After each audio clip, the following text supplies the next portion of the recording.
نحمده ونصلي على رسوله الكريم اما بعد فاعوذ باللہ من الشیطان الرجیم بسم اللہ الرحمن الرحیم۔ معزز ناظرین، آپ کا میزبان مبشر نذیر خان آپ کی خدمت میں حاضر ہے۔ آج کی اس ویڈیو میں ہم گفتگو کریں گے روزہ اور اس کے تقاضے کے حوالے سے۔ معزز ناظرین، رمضان المبارک کے روزے رکھنا اسلام کا اہم ترین فریضہ ہے۔ یہ عبادت اپنی نوعیت اور فضیلت کے اعتبار سے امتیازی اہمیت کی حامل ہے۔ اللہ رب العزت نے قرآن مجید کے اندر روزے کے اصل مقصد کو بیان کرتے ہوئے ارشاد فرمایا ہے، یا ایھا الذین آمنوا کتب علیکم الصیام کما کتب علی الذین من قبلکم لعلکم تتقون۔ اس آیت مبارکہ کے اندر اللہ رب العزت نے روزے کا اصل مقصد بیان کیا ہے کہ روزے کا اصل مقصد، روزے کا حقیقی مقصد تقوی اور پرہیزگاری ہے، اور حقیقت بھی یہی ہے کہ روزہ کے ذریعے خواہشات نفسانی کا قلع کما ہوتا ہے، اور روزہ گناہوں اور منکرات سے بچنے کے لیے ڈال اور بچاؤ کا کام دیتا ہے۔ روزہ سے روحانیت کی آبیاری ہوتی ہے، دل کی صفائی اور تقرب ایزدی کے لیے بھی روزہ نہایت اہم وسیلہ ہے۔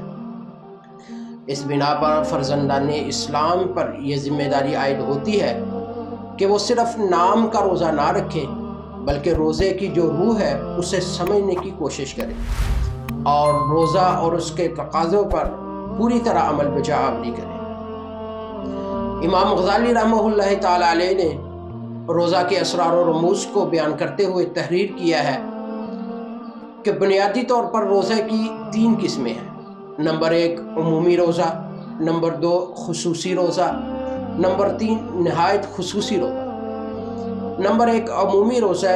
عمومی روزے کا مطلب واضح ہے کہ از روئے فقہ جن اعمال کے ارتکاب سے روزہ ٹوٹ جاتا ہے ان سے بچا جائے، یہ عام لوگوں کا روزہ ہے۔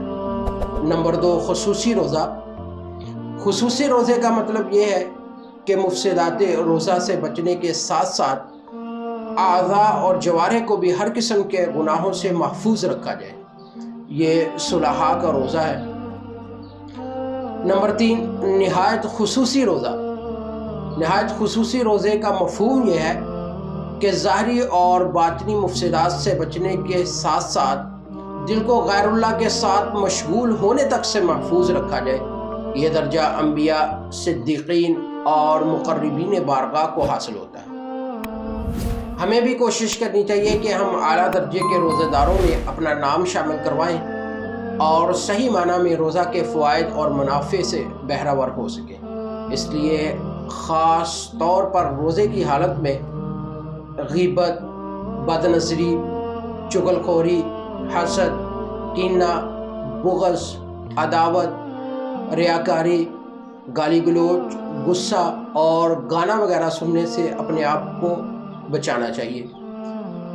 حضرت صلی اللہ علیہ وسلم کی ایک لمبی روایت ہے، اس کا مفہوم بیان کر دیتا ہوں کہ آپ صلی اللہ علیہ وسلم کے زمانے میں 2 عورتوں نے روزہ رکھا تو دن کے آخر میں ان کو شدید قسم کی بھوک اور پیاس لگی، اور حالت یہ ہو گئی کہ قریب تھا کہ جان نکل جاتی، تو انہوں نے آپ صلی اللہ علیہ وسلم کی خدمت میں افطار کی اجازت طلب کرنے کے لیے ایک شخص کو بھیجا، تو آپ صلی اللہ علیہ وسلم نے ایک پیالہ ان دونوں عورتوں کی طرف بھیجا اور فرمایا کہ اس میں کیا کریں۔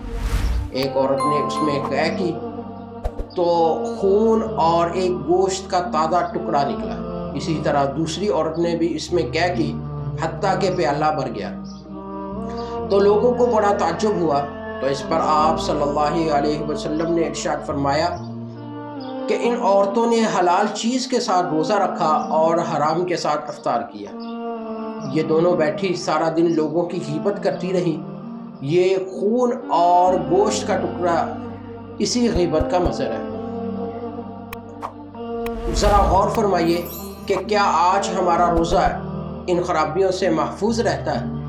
حقیقت یہ ہے کہ روزہ رکھ کر بظاہر ہمارے معمولات، مشاغل اور عادات میں کوئی تغیر نظر نہیں آتا۔ سوچنے کا مقام یہ ہے کہ کیا ہم ان کمیوں اور کوتاہیوں کے باوجود خود کو رحمت خداوندی کا مستحق قرار دے سکتے ہیں؟ کاش کہ ہم رمضان المبارک کی برکت سے پوری طرح مستفید ہو سکیں اور تقوی کی سعادت حاصل کر سکیں۔ اللہ رب العزت ہمارے حامی و ناصر ہوں۔ اسی کے ساتھ اپنے میزبان مبشر نذیر خان کو اجازت دیجیے، اور اس طرح کی مزید قیمتی معلومات سے لیبریس ویڈیوز دیکھنے کے لیے ہمارے YouTube چینل کو سبسکرائب کیجیے۔ اللہ نگہبان۔